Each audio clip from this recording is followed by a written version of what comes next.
Welcome, happy Thursday. Boom, I'm well up for this show. Me, Geeky Guy Comics, man with a plan, Andy, just there. And then we got YouTube royalty, Mr. Triple G. Look, he's worked on that wave, he knows what he's doing. Man with a plan. There we go. How we doing, lads? Good. Excited for this. Got some good books today. We have got some good books. But how are we all feeling? It's Thursday, one more day to the weekend. Can't wait. It's been absolutely shit weather, so I'm not going to be going outside this weekend, but hey ho. Do you think it's likely that we're going to have Thundercats as the book of choice for next week? Because I'm not going to be here, but I will tune in, and I'm really looking forward to hearing what everybody thinks about the book. Well, there's been a lot of chatter about it today. Well, do you know what? I read it, and we was all talking in our Killer Comics crew chat and stuff, and I just had enough. So I kind of just posted some of the images on Instagram and called out the artist. And within about 30 seconds, he noticed the story, but didn't say anything. But my really grinds my gears is that there was so much hype for this comic, and the art is shit. See, the thing is, he probably won't say anything, but his lawyers will be in touch. Yeah. The drafting the document. They can be in touch here. They can be in touch anywhere, because you know what? It was more like Thunder Twats instead of Thunder Cats. So, but I mean, yeah, but we'll probably go into that next week if the community want to pick that. We can rip it apart. No, but the chat is absolutely buzzing tonight. We've got Fuzzy back at it again. Thursdays never felt so good. Is that what you're calling yourself now? Thursdays never felt so good. Evening, Killers. Good evening, Ed. Hey, up me ducks. Good evening, Bat Dan. Good evening, Chris Bell. Good evening, Killer Crew. I have my King Edward clipped, my malt poured, and my silk robe on. Gentlemen, let's get classy, like my moustache, which brings all the ladies to the yard. Wow. Chris has been messaging us today because I Scotland Yard. Yeah, I took great exception at the state of Tigra's face in that Thundercats book with that ridiculous mustache. But Chris liked it. Chris says he wants one. I've got to say, that is the sexiest intro that I've ever read on the show. So send me your address. I'm going to send you a couple of books. I'm feeling good. Send me your address on Instagram, and I'll send you a couple of books. I thought you already said send me some pics. And in return, you can use the return label on the envelope, and you can send me some pics. There we go. And then Perpetual, let's go. Happy Thursdays, lads, ladies, and all in between. Let's be having you. Fuzzy, always had you down as a pipe man, Chris. There we go. Yuko Demoz Treats. Woof woof. What's happening, son? Hello, geezers. Good evening, Wayne. How are you doing, sir? Panels in a half-pint superhero is peeping over the table, and he's having a look. Evening, peeps. There we go. Pete waves like a special person. On the rainbow bus he goes. Ding-a-ding-a-ding. Ryan Reilly, what's up, killers? Hit that like. Yes, thank you very much indeed. Dynamite are the ones to blame. They accept it. Very, very true. Very, very true indeed. Where was the QC in that? Evening, Dr. Von Hoot. Leon Russell, evening from all snowy Sheffield. Can't stay for the entire show tonight, but I'll catch you on the rewind. Thank you very much. Thunder Twats. There we go. Good evening. Are they all Thundercats books? Yes, every single one of them. Next week is a Thundercats book. Chris will send you some boxes. I only accept used ones. Only used. But there we go. It is Thursday night. New comic book day was yesterday, and we might as well just let's get straight down to business, because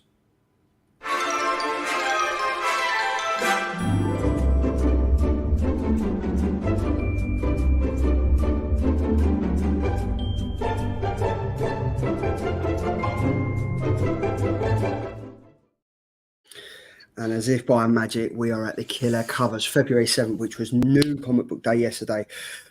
I've been out today. I've been out to Forbidden Planet, and I had a look at the covers on display, and I tell you what, all three of them look awesome up close and personal. They really, really do, and I'm not going to be biased. Mine looks absolutely awesome. Pete, yours looks phenomenal, but Andy, yours as a foil is sublime, kiss, isn't it? Sublime, absolutely sublime. Connie, before we get into it, hello, darling. Hope you are well. Yes, so this is Killer Covers. This is where business and the shizzle gets real for at least 15 seconds while I come last again. So up first, it's a big shark. Look at that, man. So there was a lot of good covers this week, and I really did struggle. I nearly picked for something that like an Avengers cover, because there was a couple of nice Thor covers and things like that. But I spotted this and I just thought, yeah, this is friggin' amazing. It's different. It's a sideways scrolling kind of image. It's got Mr. Zars on there and of course King Shark. I think the detail and the teeth is brilliant. The colour work is stunning. And I'll start straight off with shots fired. It's not your typical Joker kind of cover. Do you know what I mean? Which we've seen 100 times. It's different. It's exciting. It's, it's something new, I think. So yeah, really like this one. This is Suicide Squad, Kill Arkham Asylum, cover C by Stephen Bish, cover stock variant. I really like this. I really, really like it, and I see it today, and I have to say it's wicked. Really, really good cover. But I'm also surprised because last week on the show, it was either on this show or it was on the FOC. No, it would have been on this show.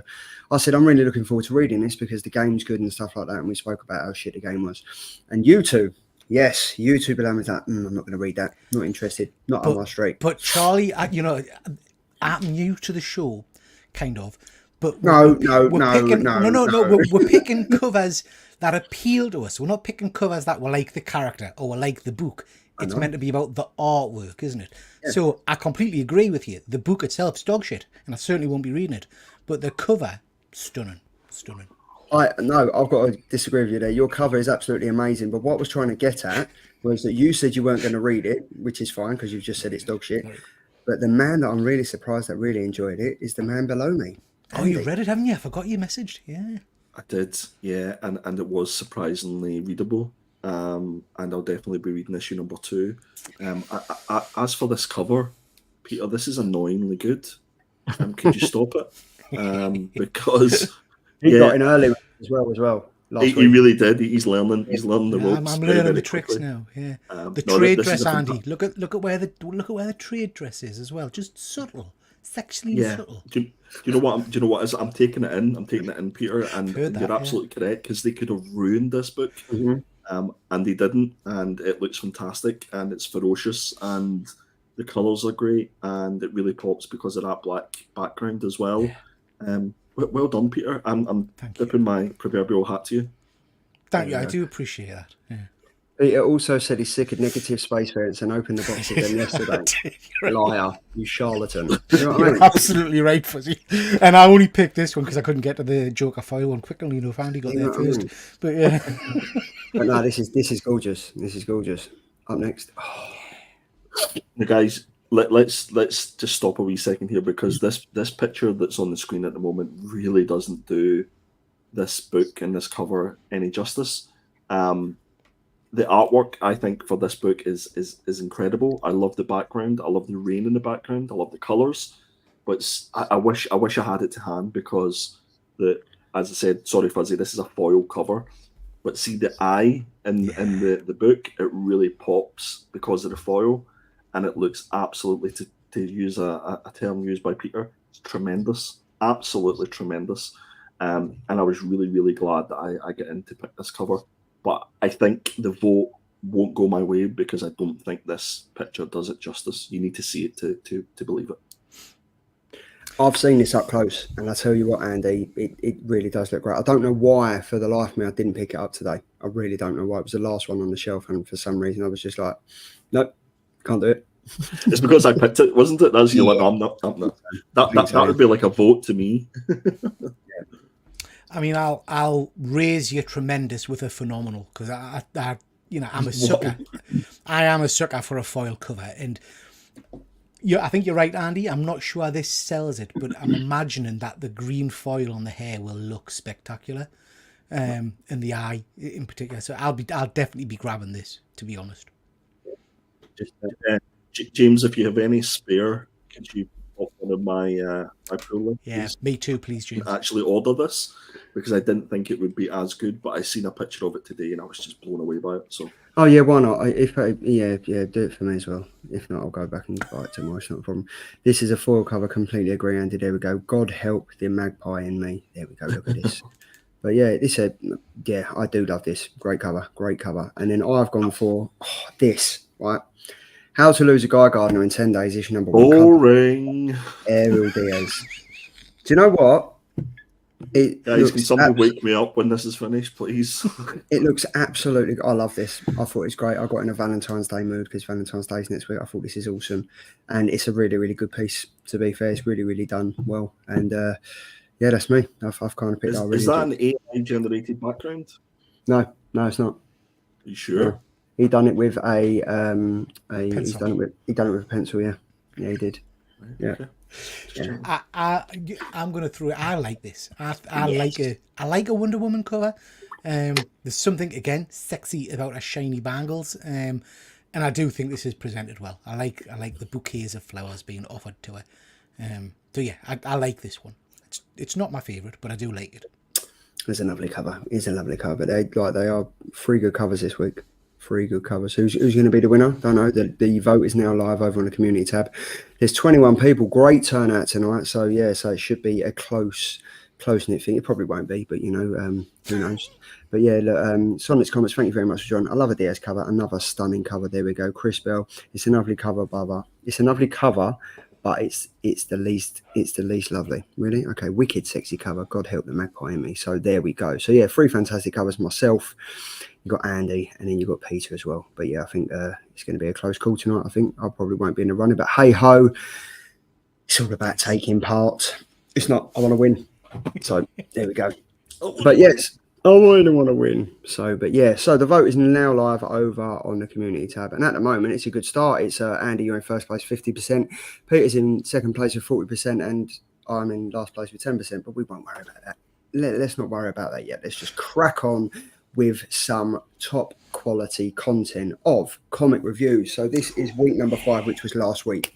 Now, Avengers Twilight issue number 2 was out last week, and we also had the extra edition to the Energon universe. It was Duke number 2. So up first we have Duke number 2, main cover by Tom Reilly, cover B by Ricardo Lopez Ortiz, cover C is the 1 in 10 Tyler Boss variant cover, and cover D is the 1 in 25 Acco variant cover. Which one of you lovely gentlemen would like to take this away first? Peter. Okie dokie. So this is Duke number 2, as you've just said, Charlie. This is following on from the excitement of issue 1. I think we all kind of agreed that issue 1 is really, really good. We enjoyed issue 1. And I don't think this let us down. I think this kept the pace going. I think it was really engaging story. I loved the art style. I thought the dialogue was really strong. It starts off with Duke basically hunting out to get some help from an old pal of his, who's, I believe, from the Marvel Comics run called Clutch.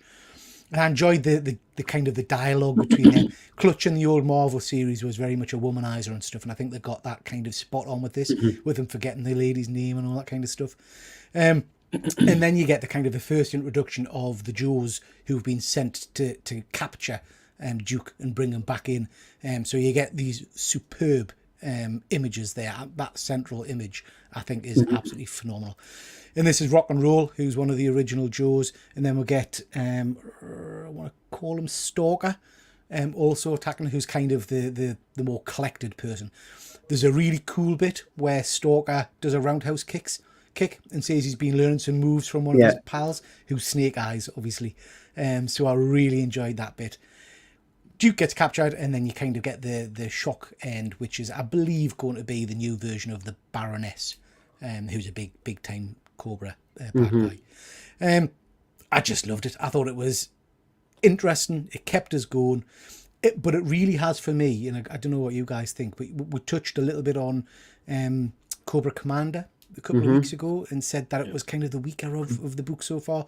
This kind of really cemented that for me. I thought, again, this was streets and days, ahead of Cobra Commander. But yeah, really enjoyed it. Andy, would you like me to go, or would you like to take it away? I'll kick on. So I don't know a huge amount about G.I. Joe. I have a few of the comics and stuff like that, a few of the keys and things like that. But as for the characters and stuff, I think like the action figures and the TV show and stuff like that sort of passed me by a little bit.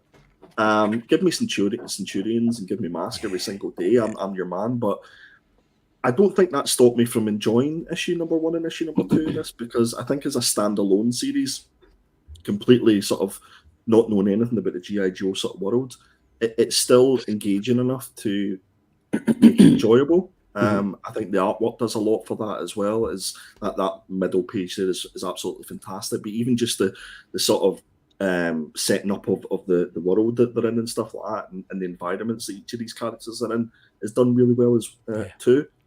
I think for me, what I found is that after each of the 2 issues, I've went away to sort of investigate and see who each of these characters are, just to get a little bit more detail about them. And I think that's testament to the writer and how well they've sort of set up and introduced these characters, because you're engaged straight away and you want to find out a little bit more about them.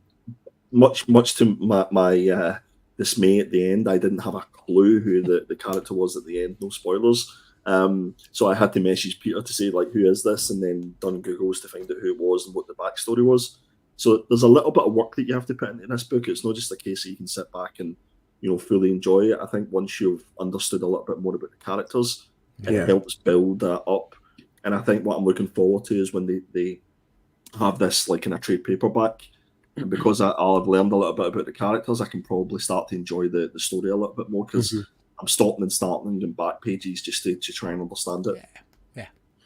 I think for me, obviously, Transformers and this are the 2 front runners at the moment. Like with Void Rivals and Cobra Commander, they're kind of lacking in what these 2 comics are bringing. Like, they're full of action. I mean, this is the 2nd issue in, and all we've seen is like fighting, gunfights, and like fisticuffs and stuff. So it is wicked. But I really like how faded the artwork is. It looks kind of vintage, and I really like that. And I think like it's just the whole story of this. Like as Andy said, I'm not really familiar with like G.I. Joe in the comics and stuff like that. But he just wanted me to engage with it and learn more about them. Like it just after I read this, I kind of went on like a Google hunt and I was finding out about like G.I. Joes and stuff and how it all ties in and stuff. But I want to see how the relationship between Duke and Clutch kind of comes on, because obviously he calls him by his first name, Comrade. So he kind of like, I want to see if that elaborates and that goes on and he becomes part of it with him, because I think they was like brothers in arms. I think they didn't go anywhere without each other and stuff while they was doing whatever they were doing. But it was just a wicked comic. Like this for me is, I look forward to reading this along with Transformers. With Cobra Commander, I can take it with a pinch of salt, but like Joshua Williamson has done really, really good on this. I have to say, I mean, I think we mentioned it last week or the week before. For people of my age, it's like the golden era of comics at the moment, because we're getting all of our nostalgia things back, and it's making us try different things as well. So it's interesting that today, and I know we'll talk about it later, next week maybe, but today we had 2 nostalgia books out. We had Thundercats #1, and we also had a Power Rangers book, which was kind of a setup for a new series set after they've all retired as Power Rangers. I've never read a Power Rangers book, and I've never watched an episode other than that god-awful movie last year. But I picked that up and read it, purely for nostalgia, and I thoroughly enjoyed it. More than Thundercats, disappointingly. But I just think it's such a great time for people who enjoy those properties. And Andy mentioned Visionaries, Mask, and stuff like that. We know we're getting some of them back as well, so that's going to be really exciting. Yeah, I think it's going to be interesting. I'm looking forward to this. And as like some of the chat said, DVH has said, I really like Duke, probably the best outside Transformers of the Energon universe. I've got to agree with you on that. I can't not. Fuzzy said, surprised by just how much I've enjoyed this. I read issue #1 a couple of times whilst waiting for #2. Solid book. Dan has said it's fast paced, got through it within 5 minutes, which suits my attention span. But I think within them 5 minutes, you covered a lot. It was a great comic. I've got to say, like the art, the writing, everything for me was just a winner chicken dinner. So yes. So yeah, that was good. I think that was good all around. I'm looking forward to issue #3. Up next week, another awesome one. So Avengers Twilight issue #2, written by the man of the moment, Mr. Chip Zdarsky, and the art is by Daniel Acuna. 4 covers. We've got the main cover by Alex Ross. We've got the Greg Smallwood variant cover. We've got the Daniel Acuna variant, and then we have the 1 in 200 Phil Noto Lightning Bolt Virgin. I like that, mate. Yeah, I do. There's a trade version of it, and I think it's probably £700 cheaper or whatever it is. But I really liked this comic. Not if we're going to lie. Like, I only jumped on issue #1 because I think Pete, you suggested it, and I was like, oh, okay. Well, what Avengers story can this be about? What can they actually do that they haven't done before? Like, is it a new Avengers team? Are they bringing in the Thunderbolts? What are they actually going to do? And it's all of that. And it's finding out about like Steve Rogers. He's now aged. He's lost his super soldier serum, and he's kind of just an old man. and he's kind of getting on with life. But it was a really engaging story, issue number 1. I was like, oh, okay, yeah, really, really liked. How can they make it better? They made it better by bringing back Captain America in his full get-up, mate. This comic for me was one of the best Marvel comics I've read in a long time, and I really, really enjoyed it. And yeah, shout out to you, Pete, because the art is wicked in this. The story's good in it. The characters in it, like Old Man, Luke Cage, you've got them all coming back. Tony Stark is like making an appearance for his son and everything like that. I thought it was really thoroughly enjoyable. So thanks for putting that on my radar, and thanks for getting me to read it, because I absolutely loved it. Good stuff. Good stuff. I think for me, this is going to be, if it doesn't drop the ball, this is going to be a bit like the kind of the Marvel's bookend of Dark Knight kind of thing. It'll be collected into a nice little volume, and it'll sit on people's shelves as a nice kind of reaching for book, you know. I thought this issue was very, very strong. I loved the artwork. I loved the storytelling. I've picked that first page there for mine with Captain America holding his hand out, because you know me, I am a soft git, and my characters that I tend to enjoy more are not the anti-heroes and the violent ones. It's the people who inspire. So I love your Supermans and I love your Captain Americas because of what they represent.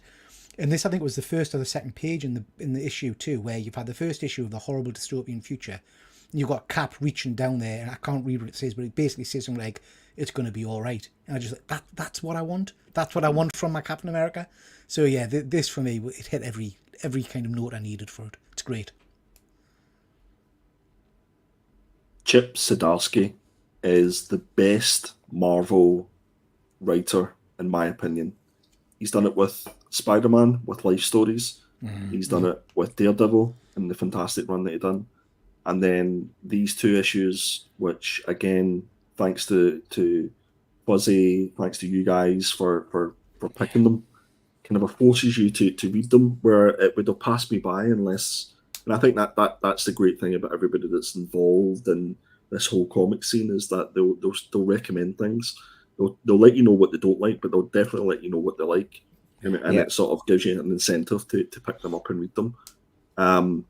Issue number 1 of this was just fantastic. It was everything. It had a lot of humanity in it as well, and it was very relatable. So it wasn't just superheroes bouncing about. It was kind of there was a story behind it. There was a bit of depth behind it, and also given the theme of the story, you could relate to it, because it was kind of you can imagine this happening in real life. And I think that's the key with Chip Zdarsky, is that he takes the imaginary and brings it into real life situations, so that it's a lot more relatable and you can understand it. But for me, I would say I can't think of a Marvel book that I've read in the last at least year or so that I've enjoyed so much. And what a start to the year for comics as a whole. Yes, there's been 1 or 2 ones that we'd rather not have read, but by far some of the stories have been absolutely superb. So yeah, this is an absolute belter as far as I'm concerned, and you should pick up. I think everyone's kind of saying the same thing. Best Marvel book. Can't say enough good things about this. Back then, I said I haven't read any Marvel books for a few years, but gave this one a go and really enjoyed it, even though it's a Dark Knight Returns ripoff. Yeah, okay, fair enough. Yep.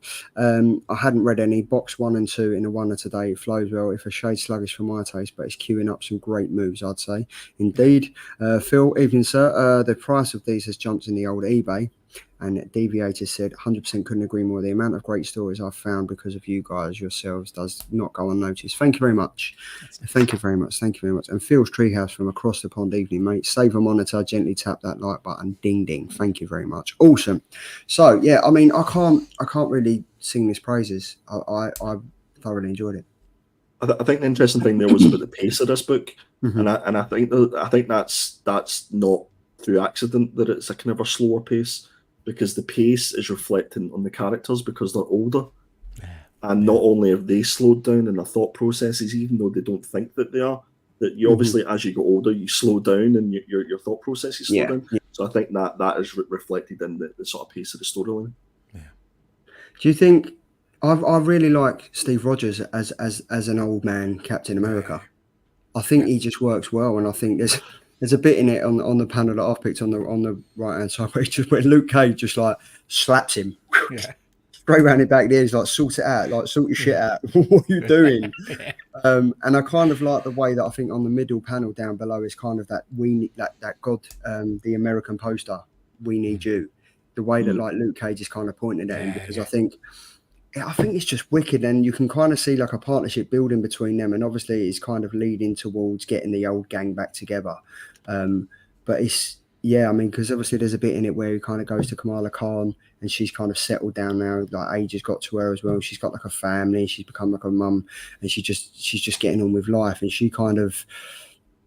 she's the way that they left it. She's kind of thinking, "Am I going to go through this shit again? Am I willing to sacrifice everything?" And I think the fact that they've left this one on a bit of a cliffhanger, and they've kind of left it with some stories left out there, I think it's very interesting. And I think Tony Stark's son, I was surprised by that, because I don't know if I've missed something, but Tony Stark and the Wasp had a son. Is that a continuation in the stories, or have I mean, Tony Stark's banged pretty much everybody in the Marvel universe. He's married to the White Queen at the moment, isn't he? So I wouldn't be surprised, but I don't remember that. It might have happened. I've just forgotten it. I couldn't remember. He's a bit of an arsehole, the kid, though, isn't he? Yeah. Bit of an arse. They've matured. There's no panic or rush. Yes, exactly. You're politely telling me that went over my head, aren't you, Andrew? Not at all, Chris. You didn't have your reading coat on, Chris. There we go. So so I mean, out of 10, I mean, I'll probably give this a solid 8. I would give this a solid 8 for a Marvel comic. I'd give the 2 issues as a whole a 9 out of 10 for me. I agree. But for Marvel, absolutely. Yeah, it's a 9 for me. I'm just thoroughly enjoying it. Yeah. Number 1 is the son's first appearance. Yes, he is. So that was that done. But we have a surprise review for you. So we was very. We only found out about this last night. Thundercats. Hell no. Hell just froze over. We're under strict instructions that we are not allowed to give any spoilers away for this. It's by the writer and artist. So you are going to find out. You're going to see a few panels before the comic's even been released. So you are a lucky bunch. But it is for Blood Commandment, issue number 4, written, and the art is by the fantastic, none other than probably one of the busiest men in the comic book community at the moment. It is Simon Codrancy. We've got the main cover by Simon Codrancy, cover B, which is the black and white noir version of cover A. We've got cover C, which is by Simon Codrancy, this is the homage to the Kate Underworld. Is it Underworld? Underworld, that's the one. And then we've got the Godfather Simon Codrancy homage as well. When this landed in our email last night after speaking to Simon, I was extremely excited, and I think I read it within the first 5 minutes of receiving the email, and I kind of passed it on to you guys, and I think it was it was overwhelming. Wow, is the factor, but we can't. We're under strict instructions. We can't give away no spoilers. We can't diverge too much into it. We might potentially do the full review next week, but we just want to kind of give you a glimpse of what's kind of happening in the end of this fantastic run. So we've got 3 panels here. I don't know what one of you guys want to take it away. Triple G, I know you absolutely love this, so the honour's with you, mate. This creator will need to maybe do a spotlight on him or something, because I was completely unaware of him until last year when he started on Something Epic, which is Something Epic. It's phenomenal. And then this obviously came out, but I do know he's done Spawn and all kinds of stuff. He's got great books coming out. But he just seems like the full package to me. He writes, he draws, he does everything. You know, he's absolutely amazing. This series is right up my wheelhouse. This is about, as everybody will know who's read issue 1 and 2, you know, it's about vampires and it's about monsters in the dark and all this kind of stuff, which really lends itself to his style of artwork. Yeah, definitely. I picked that first page there. I love the sense of motion of the creature running through the kind of the forest. But it's the use of colour in this book that just totally blows me away. The reds, the splashes of blood. It's just phenomenal. I can't sing this book's praise enough. This is going to be a brilliant little trade paperback, hopefully in oversized format, when the 4th issue comes out next week. Because it's a great story. No spoilers, but the end of the arc for me absolutely hit all the notes I wanted it to hit. Do you know how sometimes we've talked, Andy, haven't we, earlier this week about Rumpus Room, where we felt it kind of ended, the last issue let it down. This absolutely doesn't. This is a perfect little 4-issue start, middle, end. Yeah, I love it. I absolutely love it. And I love this creator. I love how much he interacts with people like ourselves as well. He's just an all-around good guy. Well, so yeah, Jason's just said thanks for joining very much, mate. Black Commandment is brilliant. Honestly, as we've all mentioned, did you, Charlie? Did you tell him to get his ass to Thought Bubble? I did mention it in a roundabout way, but he kind of come back and said like if the deadlines and everything wasn't so structured, he might be able to do so. But who knows? Who knows? Hopefully, you never know. At Thought Bubble this year, we might get to see him. It's really hard with a comic like this to not give away spoilers because there's so much we can delve into. There's so much. I mean, we could probably spend 20 minutes talking about this comic and how fantastic it is, and how the first 3 issues are leading up to this moment at the end of the first arc, and it's just phenomenal. And for the readers that kind of read issue number 3, you'll kind of get an understanding of where this is going, and so you think. But the art on this is phenomenal. The writing on it is awesome. Like the way that Simon does this stuff is sensational. I think one of the guys, Phil Panels and a Half White Shaw, mentioned his artwork is phenomenal. Town Called Terror is the same. He can do no wrong. Town Called Terror is fantastic. Yeah. I forgot all Town about Called that Terror one. is awesome. Yeah. No, but he mentioned that Sean mentioned that the panel on the right hand side, which one I've gone for, is the way, like the main reason I picked this is because, as I mentioned, to pick a comic and not pick spoilers on the page is pretty hard to do, as we can all detest to, because this was great. But the only one I could kind of go to was how the focus on this works. To do that in comic book form, the way that as she gets out the car and she's getting close, it's coming into focus, and you can kind of understand like the terror in her eyes. She's kind of seen something and she's trying to believe if it's real, and as it comes into fruition, she's like, it actually is. This for me hits all the right notes. It ended fantastically. I can't wait to read what's coming next, and without giving any spoilers away, you guys are in for a treat when this releases next week, because it is sensational. Sorry, Andy. I'm just going to say I want a prequel and I want a sequel. Yeah. So he's going to have to get his finger out and get some more done, because I want to know the setup to the main character in this, how it all happened, and I want to know. I can't spoil it. I want to know what happens following on from the end of this. I've got a theory just before you go on, Andy, right? So the people that, if you read something as epic, it's all about a little boy. Yep. There's a little boy in this called Will, and his dad called Ezra. Is this part of the story that the child in something as epic is writing? Is this coming to life? Is this one of the worlds that he's living in? That's just my little theory. Possibly. Yeah. Who knows? Go on, Andy. Take it away, sir. Well, first of all, to Simon, if he's watching or if he's watching the rewind, thank you so much for sending the issue 4 to us. We really do appreciate it. We are kind of spoiled by the artwork in this book. I think every so often you need to take a step back and just be thankful for some of the work that is getting produced here, never mind the writing. The sort of detail and the thought that's put into each and every panel for me was nothing short of breathtaking from issue 1, and I think it just hit the absolute peak in this particular issue. I think the pages are testament to that we've picked and are shown on the screen. For me, the horror in this particular book is sort of made even more dramatic as it's connected to the real world. I think, as I said for the previous book that we were talking about, if you get that little bit of connection, it makes it just a little bit more real.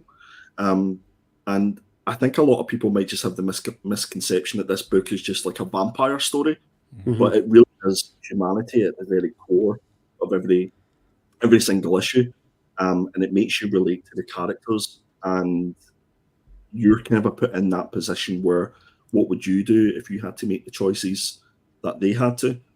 So for me, I sort of summed it up by saying that this is kind of like a story about choices. It's a story about faith, and it's definitely a story about love, and it's a love between him and his son, because at the end of the day, we would do anything for our kids, so you would do anything to protect your kids, and I think this is about what this story's about, rather than just being a vampire story.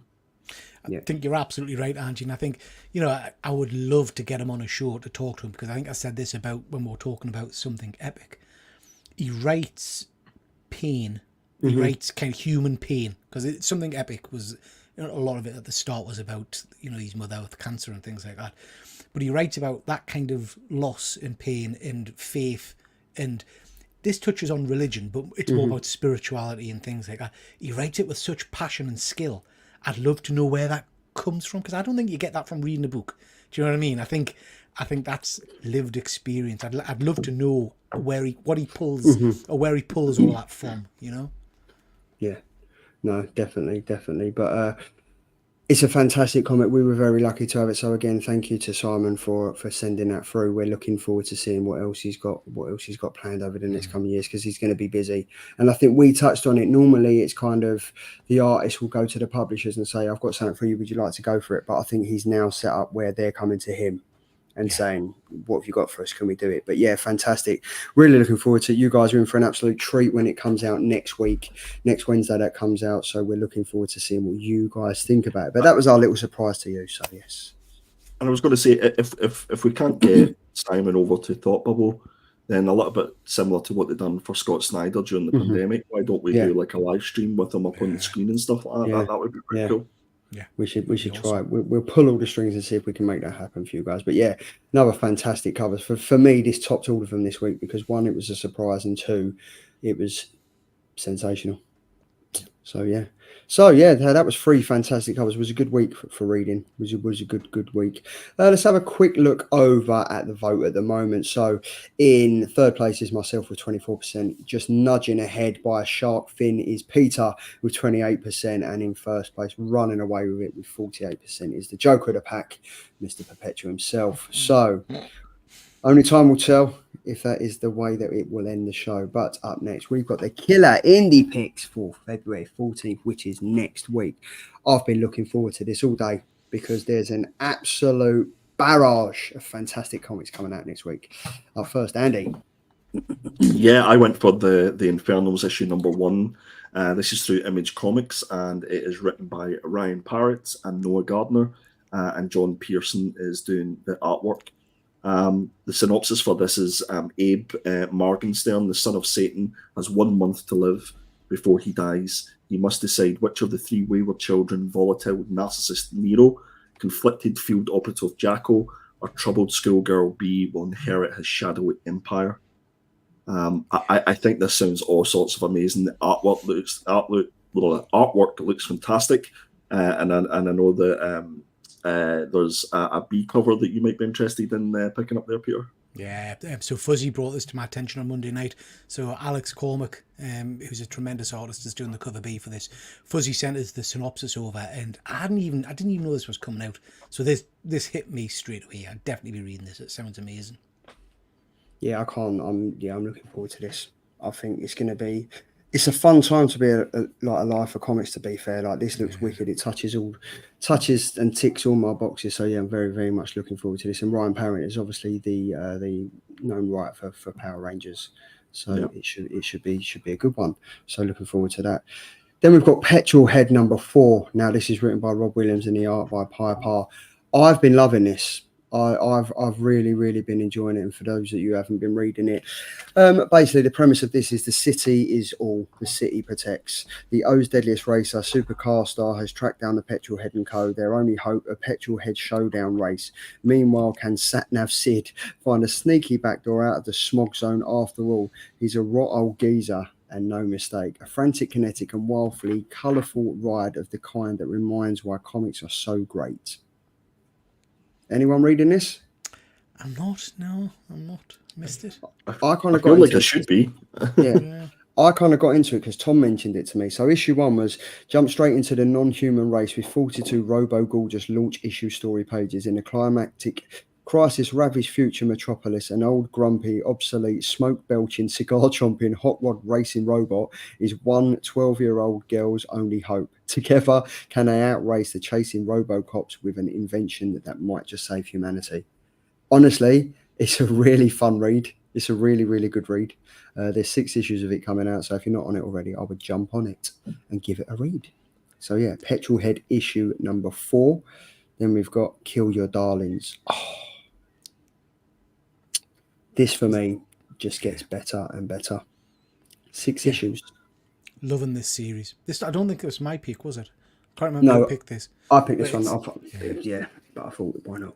It's just stunning. I'm loving everything about this, and this is following on from a really interesting issue 5 where we got to see the old lady, and there's a lot. I mean, this is one of those books that's just got me questioning everything all the time, trying to work out what's going on, and so I'm looking forward to getting some answers to see if I'm right about things. Love this series; it's brilliant. Well, it says for the synopsis for this, it says, after centuries of horror, can the girl who wouldn't burn change her violent ways, or will the cycle of blood and death begin anew? And how exactly are she and the great and terrible evil connected to Rose? Finally, all is revealed in the turning point issue. Did you see someone had left a comment on our last video that we were reviewing, issue number 4 or 5, whatever it was, to explain that the girl that we see at the very first issue that couldn't go on fire was the old lady. Right. And as soon as I read that comment, I was like, oh yeah, it makes sense now. Yeah. And it's enough for me to go back and actually reread it because it makes a lot more sense. Yeah. Where is it? Dead Man. Haven't got round to reading 4 yet, but enjoyed it so far. I think that's for Petrol Head. And then Gentlemen and Others. Good evening, good afternoon, good morning, Canadian Survivalist. So this is Kill Your Darlings issue number 6, and I think we've agreed with Griffin Sheridan, one of the writers, that when it comes out as a trade paperback, we'll get him and Ethan on the show. We'll kind of talk about it and all their findings and stuff like that. So looking forward to that. Pete, this was your pick though. Yeah, I am loving this. This is just a really dark, twisted tale. This is The Deviant, issue number 4 by James Tynion, art by Josh Hickson. I've thoroughly enjoyed the last 3 issues. It is a slow kind of burn book, I think. It doesn't rush the story, which I actually appreciate. I like that kind of storytelling. In essence, it's about a Santa Claus dressed killer back in I think it's the 80s or the 70s, who's been in jail all this time, and this young lad wants to write a comic book about him, so he goes to see him in jail. But alongside this, you've got a copycat, well, we think a copycat killer, out on the streets in the Santa costume killing people. And the guy that's in jail is claiming that he's not the murderer. So you're being asked the question, really, is it a copycat or is it the original killer? I've got my own theories on that, but the synopsis says, when Michael Olsen decided to turn his lifelong fascination with the deviant killer into a comic book, he didn't realise the process would bring him so close to the abyss. Now, as new blood spills in the decade-old story, Michael discovers that he might already be in too deep. Yeah, just loving it. It's great. Yeah, I'm really looking forward. I got into this, and I was just like, and we even persuaded Tom to read it. Tom doesn't like his horrors and his clowns and whatever, but it's James Tynion. I would say this is one of his best stories. Yeah. World Tree was all over the place. It's a good read, but it's all over the place. It honestly, you need to be in solitude to be able to read it and kind of get it. But this is just awesome. You don't know which way to look. And the end issue, I think Andy, a couple of weeks ago, you picked some of the panels and it was quite graphic. And when I was reading it, I was like, fucking hell. But it's a really good comic, and it's going to be interesting to see how this ends. Yeah. It needs to end well. Yeah. This needs to end well, or I'll be so disappointed. I was just going to say that, Andy. I'm kind of crossing everything because I do like James Tynion's writing, but he's done a lot of series now where it's kind of started with a really strong idea behind it, and I've thought, oh, this is great, but it's kind of lost it halfway through, and by the end of it, I've kind of switched off. What was the one he did about the aliens and was it the nice house by the lake or something? Yeah, that was confusing as hell. Lost my way with that, and he's done a few others that. So I'm hoping, because this is quite a few issues. Is it 8 issues or 9 issues? I think so. Yeah. I'm hoping it maintains the quality. Yeah. Looking forward to that one. So then up next we have, what we got? This is your pick. Oh no, this was Transformers 5. Transformers issue number 5. Starscream revives one of the most powerful Decepticons to eliminate the Autobots once and for all. I think we all know who that is. Megatron. He's obviously coming back. It's going to be interesting to see, because obviously he made his appearance in Cobra Commander, and then obviously he made his appearance at the end of issue number 4.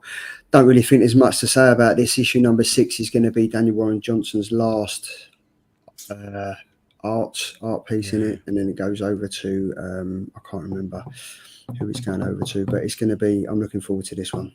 Can't wait. Yeah, I love that cover as well. yeah. It's I just noticed the reflection of Optimus Prime as well on the gun. That's pretty cool. Yeah. So yeah, not much really to say about that. I think everyone knows what's happening in that one, and we can all look forward to it. Then we've got the Displaced. Right, Andy. I think this was on one of your comics for the Monday show, but I've kind of got the synopsis off anyway. Unless you've got it, have you got it? No, I don't have a time, mate. You work on. Okay, cool. Right, so this is from Boom Studios. The city of Oswara, Ontario, has vanished without a trace. Even worse, nobody remembers it, or the 170,000 missing residents have disappeared along with it. As the survivors also fall into the forgotten, they must seek each other out if they hope to have any chance of surviving in a world where no one believes they exist. Highly acclaimed writer Ed Bryson, Batman the Brave and the Bold, it's the rising star artist again that they like to use, Luca Castellani, and they pose the question: how can you feel connected to reality or each other if by all variable means you don't exist? I'm not too sure if my head's going to try to understand this one. It feels a little bit, like it's trying to be a little bit more than what it needs to be. But it's an issue one. I'll definitely be reading it. And Ed Bryson's a really good writer, so yes, bring it on. What about yourself, Pete? I think it sounds very interesting. I'm up for this. I like these kind of stories. I'm sure we've had similar kind of tales on TV before. Do you know, was it the 400 or something like that? Yeah. But yeah, it sounds very interesting. I'll definitely be jumping on it. Yeah, I think it should be a good one. And it's Boom Studios. They're slowly picking up the pace with the more comics they're releasing now. So hopefully they can kind of get their foot in the door once again. Andy, looking forward to this was one of my picks, and I think this might be a good one, guys. So this is, if you find this, I'm Already Dead, issue number 1. It's written by Matt Kint, and the artwork is by Dan McDade, and it's through Dark Horse Comics. So I think we picked this one on one of the other shows that we've done. Robin is a big city reporter embedded with US Marines heading to the hostile pocket universe called Terminus. 10 minutes in, the entire Marine squad is wiped out, and she has to survive and report on her own. Terminus is full of cosmic wonders and sci-fi gods that are in the middle of a political power struggle. The language is alien and the politics are deadly. Can she survive long enough to figure out what's going on and get home to tell the story? And this is the latest release from Flux House Books, who are apparently a new boutique imprint that will feature the writing and sometimes art of acclaimed comic writer Matt Kint, with crime, science fiction, horror, and humor stories all told and presented in startling and untraditional ways. So it looks as if it's a new imprint through Dark Horse Comics this book's gone through. Very interesting. Phil said, yikes, a Matt Kint book snuck under my radar. I love Matt Kint. Yeah. I'm looking forward to this.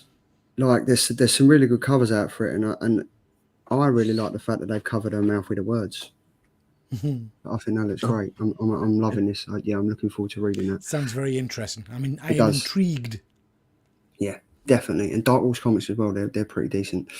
So yes, looking forward to that one. Then we've got Blue Book 1947. See, I only picked this because Andy picked a cover for it next week. And this is basically the synopsis of this. The ambitious non-fiction comic book experience depicts true stories of UFO abductions with an eye to capturing the strange essence of those encounters.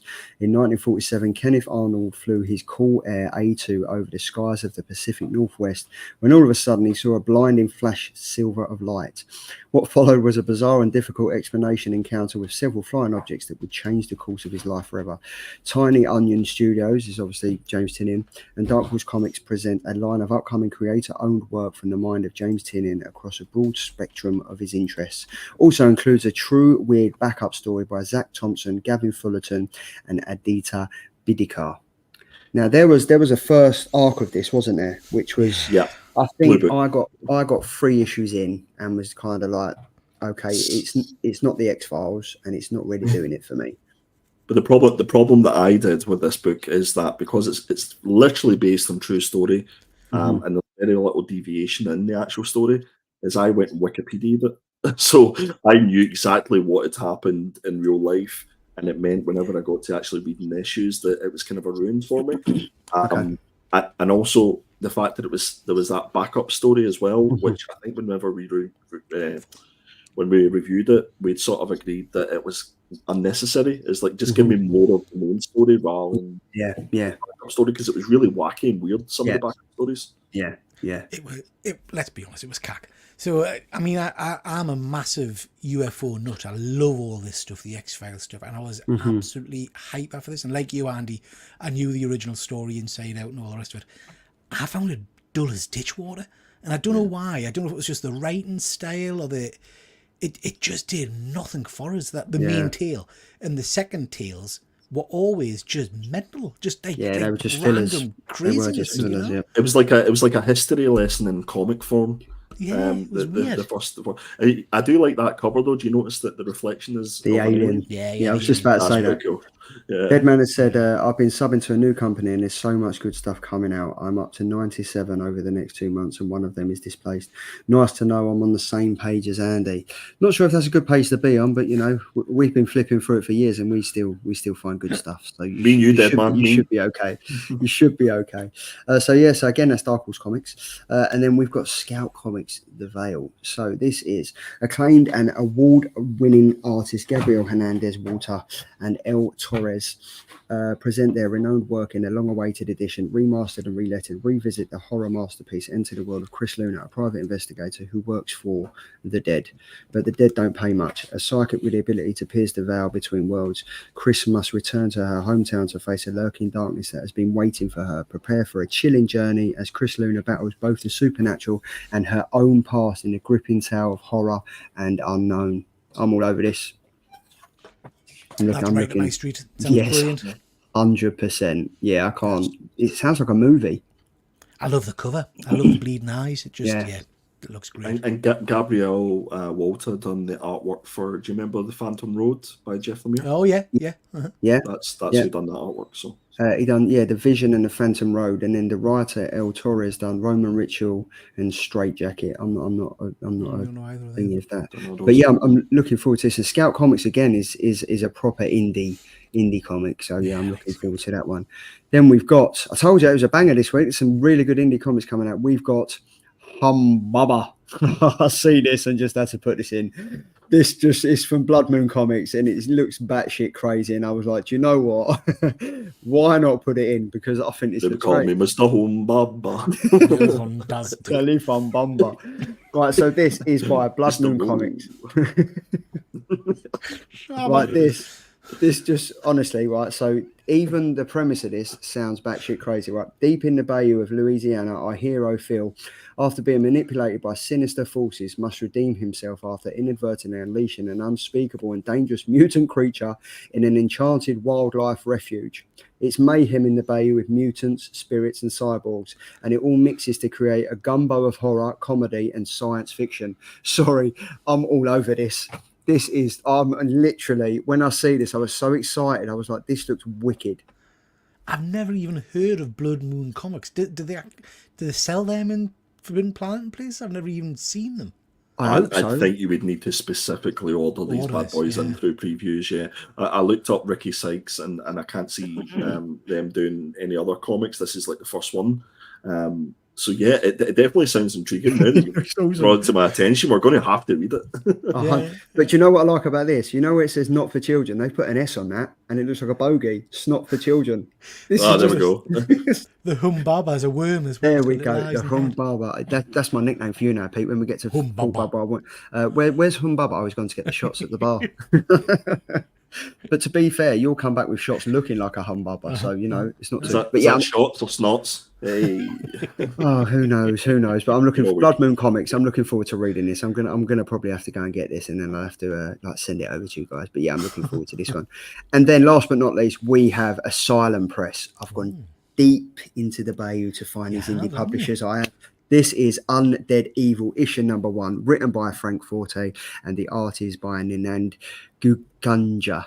I'm going with it. There it goes. Right. So, in the aftermath of Hurricane Katrina, a centuries-old family curse is reignited by an undead voodoo priest. When paranormal researcher Alfred Carter is summoned by the ghost of his ancestor, he must travel to the Big Easy to cleanse his bloodline. What he finds are untold family secrets and a descent into madness. This disturbing big tale can be described as H.P. Lovecraft meets Angel Heart. Features Nenad Kunjak sketchbook and Ben Olsen cover art. processing section after section of undead evil. I'm all for this. I'm so Wow. Jesus, man, this looks awesome. I'm I love the humbarbered cover. and undead. I love the this- cover, mate. This feels like the sort of book that you would see on the table at someday at Thought Bubble. Like Yeah, this is yeah. proper, Yeah. proper independent stuff. So Yeah. I'm all for it. Again, never heard of a silent press. Don't know who they are. Well, do you know what? Like, so obviously, when we pick these, we kind of go through. We'll either go through like Slug Crusaders, or we'll go through like League of Comic Geeks in previews and stuff.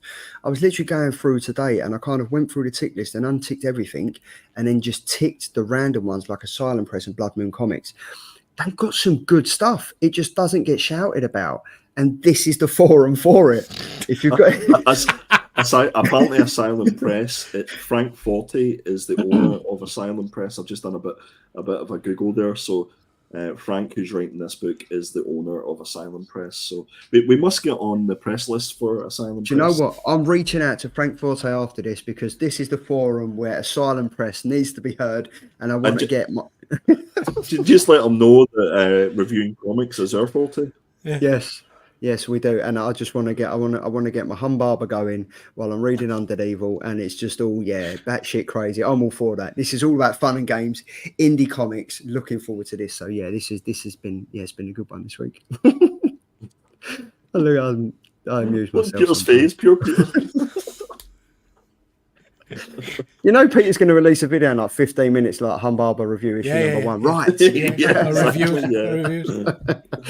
We're at the time of the show where we do a bit of housekeeping. So we've got myself, we've got Pete, and we've got Andy. You can find us over on our socials. Instagram is Geeky Guy Comics and Twitter is Geeky Guy Comics. Peter? Hello. Yes, so tomorrow night I've got a live show over on One Good Scare Show at 9 o'clock, where myself and James are talking all things horror.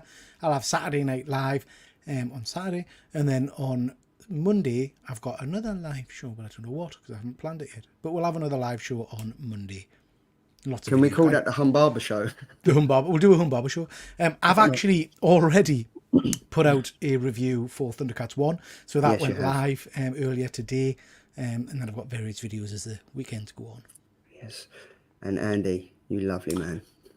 Yeah, you can find me at perpetual.comics on Instagram and perpetual comics on the old X, or Twitter as it used to be called.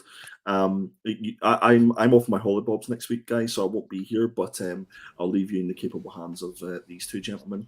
But I'm really looking forward to the following week and coming back and reading some books. Wouldn't say they're capable hands. I mean, they're Well, hands. I was mostly talking about Peter, to be fair. So Wow. I mean, and also, if you want to see any hand porn, just tune into Peter's channel when he's doing an unboxing, and you can see them in all their glory. My trotter's on screen. Yeah, my trotter's on screen. Lovely. Isn't that the other channel? Isn't that your only Yeah. Has everybody booked up for Thought Bubble in Yes. the chat Yeah, and watching yes. the rewind? Yes. So We're tickets looking are on forward to that. sale and hotels have been booked up left, right, and centre. Yes. So make sure that you come along and say hello to us, because Yes. we will all be there. Honestly, it's an absolute weekend of singing to the highest quality in the Weatherspoons for 9 hours, not getting kicked out until like 5 minutes to closing, but it's always a good laugh. And it starts on a Friday and it ends on a Sunday. It ends on a Monday morning at 3 o'clock. So if you're there, crack on and check in. So we are at that time of the show where it's the winner of the cover announced, and the winner is, in third place is myself with 19%. In second place is Peter with 34%, and running away with it is, as I said, the Joker of the pack. It's Andy, aka Mr. Perpetual himself, with 47% of the votes. Well done, Andy. Well done, mate. Peter, what was that you were saying about the Joker covers? Said it's great. I said it's sexy. Phenomenal, actually, I believe was what I said. That is, I'm probably going to go out and buy that tomorrow now. I'm going to go back to Forbidden Planet. So yeah, that's that one. Here we go. And Fuzzy said, I bet Frank Forte isn't a forward. I'm going to contact him. I'm going to find this out. Let's read the book first. Read the book. Exactly. I've bought a lot of independent books at Thought Bubble and stuff, and they've got nice covers, a lot of them. Yeah. So let's read it. There we go. Wayne Deacon, Queenie of the North is Peter with his hand waving. There we go. Cooey. There we go. Whoop whoop. Yeah, I think that's woo woo. There we go. There it is. Connor Dalton, I still haven't decided if I'm going to Thought Bubble yet. Do We've it. just Come on, decided. Connie. Do it. We've just decided for you, and yes, you are. Yeah. And we're debating sleeping arrangements, but I'm in. Oh, get in. Who's we? Who's going with you? Him and his Tash. Oh, Yeah, who knows? And then Ryan Reilly, congratulations. So there we go. Yes, Andy. So up next, we are at the Killer Comic Show sneak peek. These are the 4 comics that will go on the community tab on the YouTube for you to vote, and we will pick 2 of them, and the winning 2 votes we will review next week. So up first, we have Andy. I sorry, Peter. I went for You and I, issue number 1. This is by AWA. This is written by Michael Straczynski.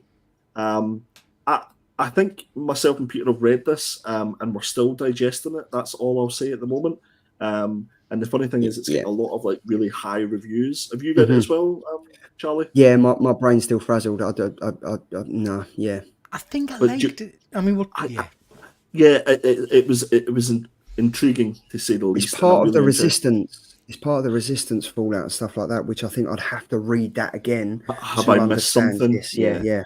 Oh, hang on. What? I didn't know this was linked to another book. Yeah, Is this? Yeah. So last year they kind of did like the resistance. They kind of done like 4 or 5 different comics that all tied into each other and stuff. And yeah, that ties into that. So yeah. That's probably why I didn't understand what was happening. Yes.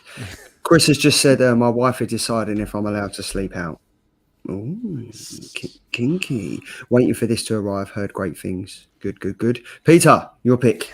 Yeah, Beneath the Trees Where Nobody Sees, issue number, is it 3? Yeah, 4. issue number 3. Issue 3, yeah, sorry. Yeah, I'm loving this series. Loved issue 1 and issue 2. So yeah, interested and intrigued to see where it goes. Yeah, for me, I can't. This just gets better and better. I can't wait for this. And then I've gone for the Cole issue number 5, I believe. Is this Pete? You read this, didn't you? I've read it. It's 5, I think. Yeah. Yeah, I think it's the final issue. Really looking forward to this. We kind of slopped off at issue number 2, but we're back on it again. And then I've picked Gone, issue number 2 by the fan favourite Jock. So looking forward to that. So those 4 comics will be up over on the YouTube's community tab in about 25 minutes for you to get your lovely fingers and give it a tap and see what ones you want us to review next week. So there we go. That's the show done. Peter's already mentioned what he's got coming up. He's got 17 videos coming out in the next 24 hours. So I've got the Monday at 12. We've got the top 15 comic releases for week number 7, which is next week. And then on Wednesday the 14th, Valentine's Day. I've put this up there preempting that I'm not doing anything for Valentine's Day, but it will be thank fuck it's Wednesday. So that is live at 8 p.m. every Wednesday. I'm an old romantic, so I am out on Wednesday night. Yeah, I'll put that up there. I'm being spontaneous and thought, do you know what, I might do it, but I'll probably be under the thumb and be out somewhere. So I'll put that up just in case for good intentions. Good intentions. It'll be thank fuck you're divorced if you do a show. It will be thank fuck you're not on the show because you're taking me out to dinner. That's what it will be. But guys, it's been a fantastic show. We had 22 people in the chat spending their time with us on this Thursday. Thank you very much for all the commitment you guys put in every single week to get the show up and going with all the slides and stuff. So massive shout out to you too. Thanks to the chat every single week. You're there. We do this for you so we can kind of engage with you and you can have a good time while we're ruining your Thursday nights for an hour and a half. But yes, we will be back next Thursday. Pete will be going live in about 20 minutes for another show that he's just come up with. And then we'll see him on the Friday, Saturday, Sunday and a Monday as well. So yeah, that's why he's YouTube royalty, because the man does not sleep. No, he doesn't. But that's not all. We've got some pickups. So who wants to take it away first? I might have a few. Do you think Charlie forgot about the pickups? It felt as if we were finishing there, didn't it? No, I didn't. Well, you know what? I was looking and then I kind of was like, I've got pickups, so I can't forget about them. So yeah. Right, go on, Charlie, Peter. Go on, Charlie. Cool. Right, so go on, Charlie. You might know that I like to go and have a look. Go on, Charlie. Go on. No, Charlie, go on, Charlie. Go on, son. Come on. Right, you know I like to go and have a little look at Forbidden Planet now and again. There's too much of a pause there. I was going to throw something in, but no, I thought better not. That's what she said. It definitely wasn't going to be a place in space anyway, was it, Charlie? No way. I contemplated walking past and throwing eggs at the window today, but I didn't. So what I've done, I didn't pick up any comics today, but I picked up something else, and I think I kind of got the urge from what Peter picked up. He picked up some movie books a couple of weeks ago, or something, and I was like, right, do you know what? I'm going to go and do this. So I picked up the Addams. These ain't even opened yet, right? I picked up the Addams Family. This is the art of the animated movie, right? This was down from $39.99 to $2.99. Oh, wait to read that. Good stuff. Looking for. I'm just going to turn the filter off because you can't actually bloody see it. Yeah, but look at that. It looks awesome. And it looks really, really good. So I'm looking forward to reading that. Then I picked up The Art of the Justice League. Oh, nice. Art of the Justice League. This looks pretty great. So I'm gonna open these afterwards. But yeah, The Art of the Film, Abby Bernstein, forward by Geoff Gems. There we go. And then I couldn't go anywhere without not picking up Gems. Jeff Johns. That's his sister. But yeah, I picked this up for free quid. £3. I have that, Charlie. It's very good. That one. Oh, it's wicked. Yeah, £3. I love a bargain. So I thought, yeah, I'll pick them up. And they all are by Titan Books. So yeah, I'm looking forward to opening them, and I might share something on Instagram. You know, I don't really do that anymore. Give it a couple of weeks, and they'll be in a charity shop near you. They will, and I'll be picking them up again because I like going to the charity shops. Oh my god, I've just got these again. But yeah, that's me done. Pretty simple this week. Good stuff. Anyone else? Me? Going to show some stuff. I'm not going to show you everything I've got because it's too much. But this is more ridiculous whatnot stuff. So again, this is a pack from our friend Redsters. You always get a nice little sticky. Look at that hand action. Look at that. I didn't get a sticker today. Yeah. Did you not? Hard to bear. You get some nice shiny cards. Just going to show you. A few. Baba. Look at that sexiness. That's a bit of Delotto. Is that a Delotto? Yeah. That's a Delotto. I like that one. I haven't got a copy of this, so I thought I have to get this. This was cheap as chips. So this is the Chadwick homage. Nice. So yeah, pick that one up. I probably just going to bin these because I think I'm not interested really. They're. I'll take them. Yeah, no, Here, I outbid guys, someone. Listen, there's an unwritten rule when it comes to whatnot that you don't outbid people within our little circle. Tell Peter that. I've told you, I was stealth buying. The phone was on my lap. I was supposed to be spending time with my wife, and I had it on mute. So I just saw shiny stuff and pressed buttons, but I didn't realise you were bidding, Charlie. So Andy, so I do apologise. Don't know why this shit. But, Sorry, not sorry. That's what you call it, isn't it? That's that Peach Momoko. Peach Momoko. Yeah. And this is the one I was talking about the other night. I couldn't remember. Yes, that's the one. Yeah, I've got. that one. Yeah, that's wicked. That one I've got that. Scotty, goodness. Yeah. Have you read any of the Haunt books? No. Are they good? It's really, really good. Yeah. Who's the publisher? It's Image, but I picked it because I do know it's Kirkman, isn't it? Was it one of Kirkman's earlier works, wasn't it? It's Todd McFarlane. Yeah, but I think oh, cool. What you call him, Kirkman? Robert Kirkman wrote it, I think. Oh, cool. I'm Nice. not sure. Really? I'm not sure. Nice. But yeah, picked it up because it was shiny. I've got some. Me. Yeah. I can't remember if I've shown some of these before, so apologies if I have. I went for a little bit of Cartoon Network Scooby-Doo action. Nice. Oh, nice. So I got issue number 1 to 5. These were through Whatnot, maybe? I don't know, I can't remember. These are definitely from Whatnot, from Red Thurs. I didn't get a shiny sticker like Peter did though, so anyway. Amazing Heroes, issue number 179. Fantastic Todd McFarlane cover there. Peter's outbidding everyone. Look, the truth's coming out now. Jesus. He comes across as this, the king of YouTube community, and he just outbids. What a monster! You monster! I think you will all fall before me. Yeah. I bid on everything. And it all goes into that bloody giveaway box. Yeah. So Wayne, tune in a couple of weeks. You'll be getting something out of the giveaway box anyway. So don't worry about it. Exactly. Nice. Picked up this lovely. So it says here apparently that this is the first Grendel symbiote, and yeah, it's a Young Guns variant for. Oh, nice. I thought it was a pure cover by pretty cover. Yeah. Now I know that I said I didn't get like any foil stickers or anything like that, but I did get this for as a little AOK. Nice. Oh. Yeah. So thank you very much. Very 60. So just for Tom, this is a Jenny Frisson cover, and just for Fuzzy, it's a foil cover. So That was lovely, you lucky son of a bitch. Lovely. So that's my pickups recently. Nice. Wicked. There we go. Look, oh Pete, they're laying into you here, mate. Peter outbid me. Since monetization, he's changed the monster. Yeah, Peter, you weren't thinking of my mental health whenever you outbid me, did you? I wasn't. I'm joking, mate. Listen, that's a good opportunity to just thank everybody for. When did we go live, Andy? Was it Wednesday? Tuesday? Tuesday? Monday? Yeah. Well, Tuesday.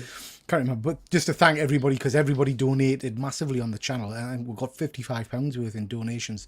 So thank you so much for that. It was really appreciated. Humbled by it. Did you tell them what the plans were in the next couple of weeks? So we're going to, probably not next week, but the week after, we're going to go live and we'll do a community vote on a whole host of different mental health charities. Depends how much we've got by then, but we'll pick one or a couple of charities to send some money to, and we'll probably do a bit of an auction and things on the night as well. Nice. Ooh, that'll be fun. Quality. Well, yes, that is the end of the show now. I haven't forgot anything else. That is the end of the show. Soonest face will be on the angle of the North statue. There we go. Absolute banger. But guys, honestly, guys, ladies, girls, and all that in between, fantastic show. Thank you very much for joining every single Thursday night. And we shall now sign off for the second time and say thank you very much. Enjoy your weekend. Enjoy if the weather's nice. Andy, enjoy your holiday. Sunning it up. And yeah, we'll see you next week. So have a good one. And thank you very much for tuning in. Stay home, Baba. Stay home, Baba. Baba. You did.